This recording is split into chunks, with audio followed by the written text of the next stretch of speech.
आणि आता बातमीपत्रामध्ये पाहणार आहोत प्रत्येक जिल्ह्यातली बातमी वेगवान स्वरूपात बातमी 36 जिल्ह्यांची या बुलेटिनमध्ये सुरुवात करूया। सध्या बंगालच्या उपसागरात कमी दाबाचा पट्टा तयार आहे आणि त्यामुळे आज पूर्व विदर्भात मुसळधार पावसाचा इशारा देण्यात आलेला आहे। हवामान विभागाने दिलेल्या माहितीनुसार गोंदिया, भंडारा, चंद्रपूर आणि गडचिरोली तसंच नागपूर या 5 जिल्ह्यांसाठी ऑरेंज अलर्ट जारी करण्यात आलाय। पूर्व विदर्भात मुसळधार पाऊस होण्याची शक्यता हवामान खात्याने व्यक्त केली आहे। राज्यात यंदा फक्त 89% पाऊस पडलाय। राज्यातील 13 तालुक्यांमध्ये 25 ते 50% पाऊस झालेला आहे। गेल्या 15 दिवसांपासून पावसाने ओढ दिल्याने खरीप पिकं वाया जाण्याच्या मार्गावर आहेत अशी भीती व्यक्त केली जाते आणि त्यामुळे राज्यावर मोठं संकट घोंगावत असल्याचं सध्या तरी चित्र आहे। छत्रपती संभाजीनगरच्या हर्सुल तलावातील पाण्यावर शहरातील 14 पेक्षा अधिक वॉर्डामधील नागरिकांची तहान भागते। यावर्षी अर्धा पावसाळा संपला तरी तलावात 12 फूट पाणी शिल्लक आहे। दररोज 6.5 MLD पाण्याचा उपसा सुरू आहे। निसर्गाने साथ दिली आणि तलाव भरला तरच जलसंकट दूर होईल। चांगला पाऊस न झाल्यास हर्सुल तलाव देखील लवकरच कोरडाठाक होण्याची भीती आहे, तर नागरिकांना पाणी कपातीच्या संकटाला सामोरं जावं लागणार आहे। चाळीसगाव तालुक्यातील हादगाव येथे पाण्याचे भीषण पाणी टंचाई भासते आणि त्यामुळेच गावातील नागरिकांना चक्क टँकरने पाणी पुरवठा चालू आहे। यासह टँकर वेळेवर आले नाही तर शेतातील विहिरीवर जाऊन पाणी आणावं लागतंय। पाऊस वेळेवर नाही आला तर अजूनच भीषण पाणी टंचाई निर्माण होण्याची शक्यता आहे। आंतरराष्ट्रीय बाजारात सोयाबीनच्या दरात चढ उतार सुरू आहे। सोयाबीन खरेदीचे भाव क्विंटल मागे 50 रुपयांनी वाढले होते, पण देशभरातील बाजार समित्यांमध्ये सोयाबीनला आजही प्रति क्विंटल सरासरी 4400 ते 4900 रुपयांचा भाव मिळालाय।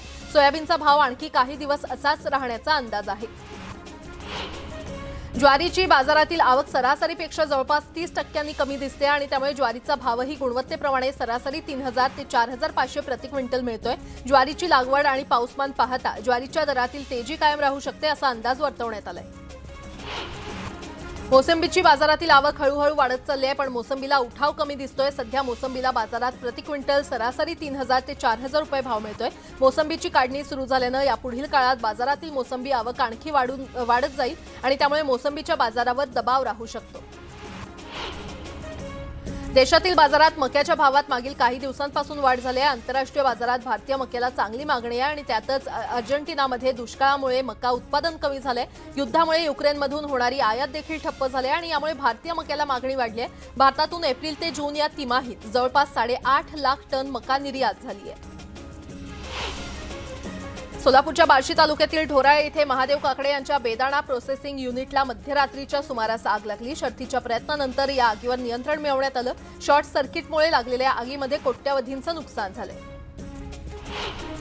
श्रावण महिन्याच्या सुरुवातीमुळे सोलापूर कृषी उत्पन्न बाजार समितीमध्ये विविध फुलांची आवक चांगलीच वाढलेली आहे। घाऊक बाजारपेठेमध्ये शेवंती 100 रुपये तर जुई 250 रुपये प्रति किलो प्रमाणे विक्री होते, तर हेच किरकोळ दर बाजारात दुपटीने वाढलेले आहेत। जळगावच्या चाळीसगाव बाजार समितीमध्ये मुगाला 10,100 रुपये असा विक्रमी भाव मिळालेला आहे। खडकी येथील शेतकरी यांच्या मुगाला चाळीसगाव बाजार समितीमध्ये 10,100 रुपये असा भाव देण्यात आलाय आणि यामुळे मुगाला चांगला भाव मिळाल्याने शेतकऱ्यांमध्ये आनंद व्यक्त होतोय। कापसाला प्रति क्विंटल सरासरी 7,000 ते 7,700 रुपयांचा भाव मिळालेला आहे। सरकी आणि सरकी पेंडेचे भाव देखील स्थिर होते आणि कापसाला या पुढील काळात चांगली मागणी राहून दरातील वाढही कायम राहू शकते असा अंदाज आहे।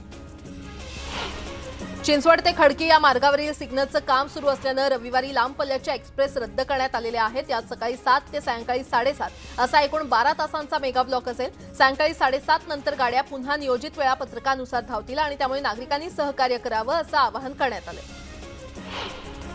गोंदिया जिल्ह्यातील एकाही बिनविरोध ग्रामपंचायतींना 25 लाखांचा निधी मिळाला नाही। गावांना विकास निधी देण्याची घोषणा हवेतच विदली आहे। 5 ग्रामपंचायतींना 8 महिन्यात 1 रुपयाही मिळाला नसल्याने शासनाच्या भूमिकेबाबत नाराजीचा सूर उमटतोय। देहूमध्ये गणेश मूर्ती तयार करण्याच्या कामाची लगबग सुरू आहे। मूर्तींना रंग देण्याचं अंतिम काम सुरू आहे। पुढील आठवड्यात रंगरंगोटीचं आणि सजावटीचं काम पूर्ण होणार आहे। यंदा जीएसटीमुळे गणेश मूर्ती तयार करण्यास लागणाऱ्या कच्च्या मालाच्या किमती वाढल्याने मूर्तिकारांच्या पुढे अडचणी निर्माण झालेल्या आहेत। धाराशिव जिल्ह्यात पावसामुळे उशिरा झालेल्या पेरण्या यामुळे उत्पादनात मोठी घट होणार आहे। योजनेतील तरतुदीनुसार विमा कंपनीकडून 25% ॲडव्हान्स विमा भरपाई शेतकऱ्यांना देण्यात यावी अशी मागणी ठाकरे गटाचे आमदार कैलाश पाटील यांनी जिल्हाधिकाऱ्यांकडे केलेली आहे। छत्रपती संभाजीनगर शहरात सध्या डोळ्यांची साथ सुरू आहे। त्यात आता डेंग्यूची भर पडली आहे। गेल्या 18 दिवसांमध्ये तब्बल 59 संशयित तर 12 पॉझिटिव्ह रुग्ण आढळून आलेले आहेत आणि त्यामुळे आरोग्य यंत्रणा खडबडून जागी झाली आहे। नागपुरात डेंग्यूचा धोका वाढला असून गेल्या 15 दिवसात 1245 संशयित डेंग्यू रुग्णांची नोंद झाली आहे, तर रोज सरासरी 4 रुग्णांची वाढ होते. शासकीय वैद्यकीय महाविद्यालयामध्ये डेंग्यूचे अधिक रुग्ण वाढत असून भीतीचं वातावरण आहे. जयपूर मुंबई एक्सप्रेस गोळीबार प्रकरण महत्त्वाच्या साक्षीदारांचे जबाब नोंदवले जाणार आहेत. एक्सप्रेसमध्ये केलेल्या गोळीबारात 4 जणांचा मृत्यू झाला होता. या प्रकरणी आरोपी आरपीएफ कॉन्स्टेबल चेतन सिंहला अटक करण्यात आली असून प्रमुख साक्षीदारांचे जबाब दंडाधिकाऱ्यांसमोर नोंदवले जातील. बदलापूर शहरातील राष्ट्रवादी काँग्रेसचे शरद पवार गटाचे शहराध्यक्ष आणि माजी नगरसेवक शैलेश वडनेरे यांना 5 लाखांची खंडणी मागत धमकावण्यात आले. फोन करून ही खंडणी मागण्यात आली असून जीवाला धोका असल्याचं वडनेरे यांनी म्हटलेलं आहे आणि या प्रकरणी पोलीस तपास करत आहेत.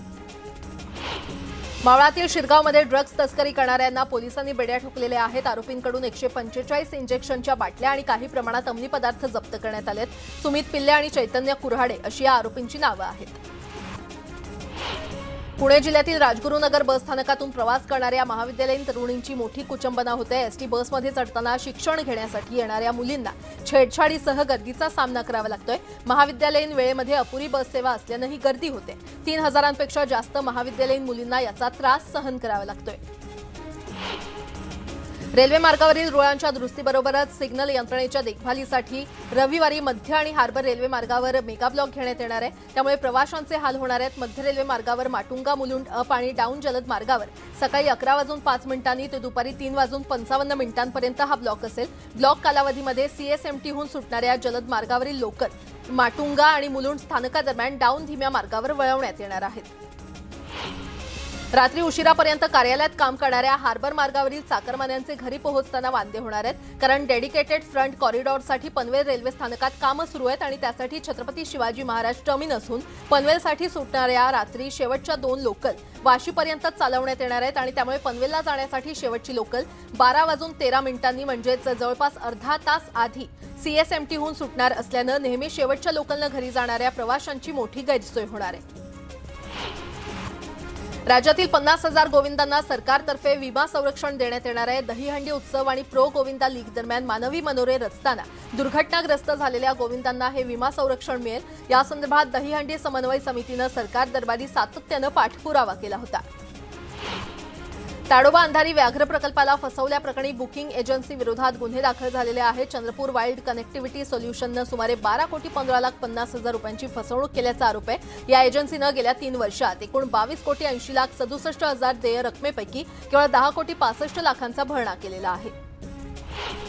मुंबई महापालिकेच्या रुग्णालयांमध्ये कॅश फ्री ट्रीटमेंट उपक्रम लागू करण्यात येणार आहे. येत्या आठवड्यापासून त्याची अंमलबजावणी होणार आहे. तातडीचं नियोजन करण्यासाठी मध्यवर्ती खरेदी विभागातील अधिकाऱ्यांची आज आणि उद्या विशेष बैठक पार पडते. रुग्णांना औषधांसह कोणत्याही प्रकारची कमतरता भासू नये यासाठी हे नियोजन असल्याचं ते म्हटले. मागील वर्षभर लंपी रोगावर नियंत्रण मिळवल्यानंतर सांगली जिल्ह्यात पुन्हा लंपी रोगानं डोकं वर काढलेलं आहे. 2 महिने अपवादात्मक आढळणाऱ्या लंपीनं थैमान घातलं असून सध्या 1092 जनावरं बाधित असल्याचं स्पष्ट झालेलं आहे, तर 72 जनावरं दगावलेली आहेत. सांगली शहरातील विविध परिसरासह जिल्ह्यात तसंच कर्नाटकमध्ये मोटारसायकल आणि ट्रॅक्टर चोरणाऱ्या टोळीच्या मुसक्या आवळण्यात स्थानिक गुन्हे अन्वेषणच्या पथकाला यश आलेलं आहे. या प्रकरणी 5 जणांना अटक केली असून त्यांच्याकडून 7 मोटारसायकली, 1 ट्रॅक्टर असा एकूण 8,90,000चा मुद्देमाल जप्त करण्यात आलाय. नवी मुंबईतील एपीएमसी बाजारात गुळाची आवक घटली आहे. 1 किलोला 20 रुपयांची वाढ झाली असून 70 रुपये मोजावे लागतात. श्रावणात बनवणाऱ्या गोड पदार्थांमुळे गुळाचे दर वाढले असून बजेट कोलमडलेलं आहे, तर दरात आणखी वाढ होणार असल्याची शक्यता आहे. नवी मुंबई पालिका आयुक्तांनी संपूर्ण महापालिका क्षेत्रातील मालमत्तांचा लिडार तंत्रज्ञानाद्वारे सर्वेक्षण करण्याचा निर्णय फायदेशीर ठरतोय. आतापर्यंत महापालिकेनं केलेल्या सर्वेक्षणातून हजारो मालमत्ता उघडकीस आलेल्या आहेत. त्यामध्ये एमआयडीसी क्षेत्राचा समावेश असून 250 कोटी रुपयांचे अधिक उत्पन्न पालिकेला मालमत्ता करातून मिळणार आहे. उरणमध्ये मागील 15 दिवसांपासून पावसाचा खंड पडल्यानं उरणकरांची पिण्याच्या पाण्याची चिंता वाढली आहे. उरणच्या रानसई धरणाची क्षमता 4 दशलक्ष घनमीटरनं कमी असून पावसाचा खंड पडल्यास पाणीपुरवठा करण्यात अडचण निर्माण होऊन उरणच्या नागरिकांना अधिकच्या पाणी कपातीचा सामना करावा लागण्याची शक्यता आहे. कोकणातील एसटी डेपोंच्या खोळंबलेल्या पुनर्विकासावरून उच्च न्यायालयानं एसटी महामंडळाला जाब विचारलाय. सुस्त कारभार लपवण्यासाठी कोरोना महामारीची सबब सांगू नका. कोरोनानंतरच्या काळात तुम्ही काय केलं अशा प्रश्नांचा भडीमार करत न्यायालयानं एसटी महामंडळाच्या व्यवस्थापकीय संचालकांना प्रतिज्ञापत्र सादर करण्याचे आदेश दिले. मीरा भाईंदर महापालिका आता खर्चाची बचत करून उत्पन्न वाढ करण्यासाठी वीज आणि पाण्याचं ऑडिट करणार आहे। शहरातील महापालिकेच्या वस्तूंना पुरवठा होणारी वीज तसंच MIDC कडून पालिकेला मिळणारं पाणी यातील तफावत शोधण्यासाठी त्याचं लेखापरीक्षण करण्यात येणार आहे। तसंच त्याचा खर्च कमी करण्यासाठी पालिकेनं ॲक्शन प्लॅन देखील तयार केलाय।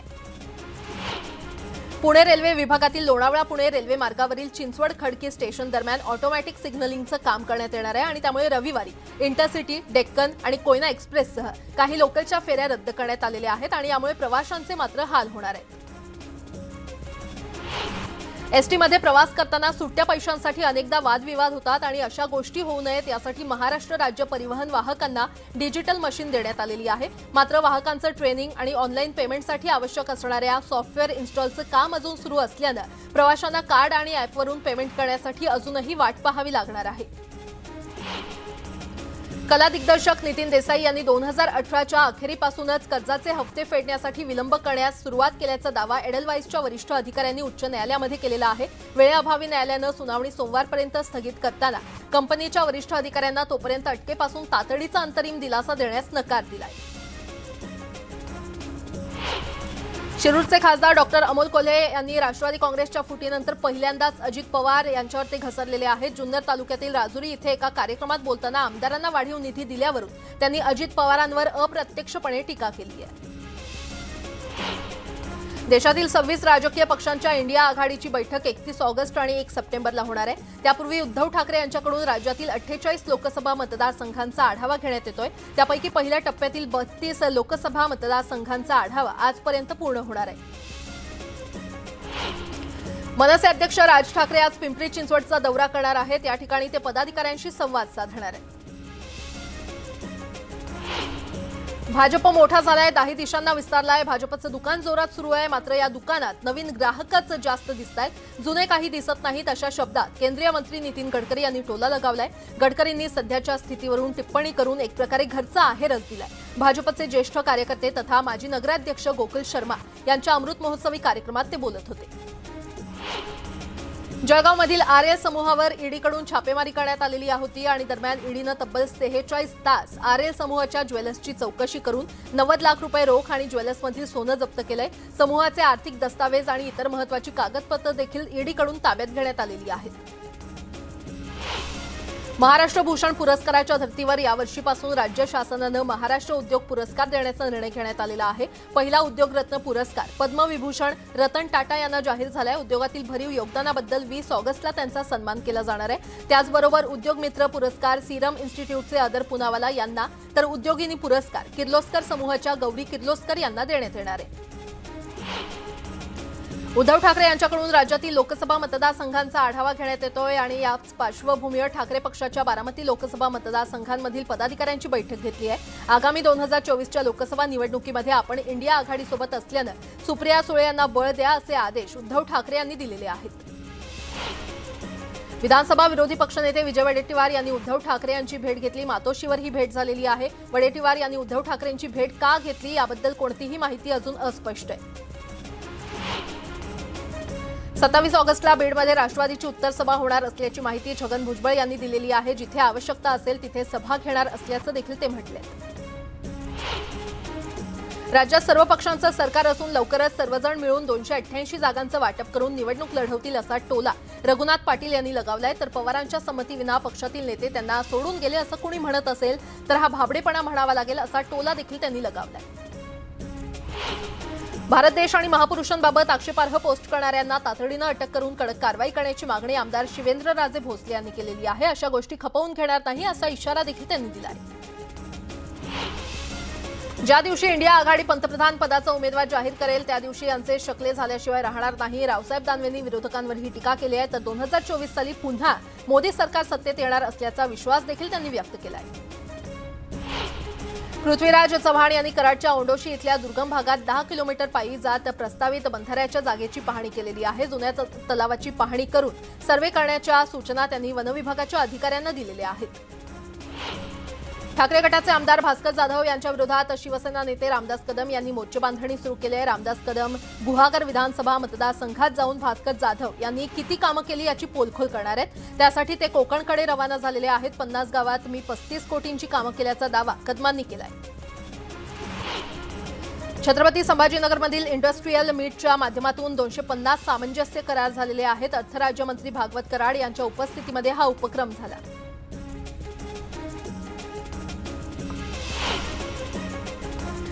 आणि यासोबतच इतरही काही महत्त्वाच्या बातम्या आपण पाहणार आहोत. तुर्तास एक छोटासा ब्रेक. पाहत रहा न्यूज 18 लोकमत.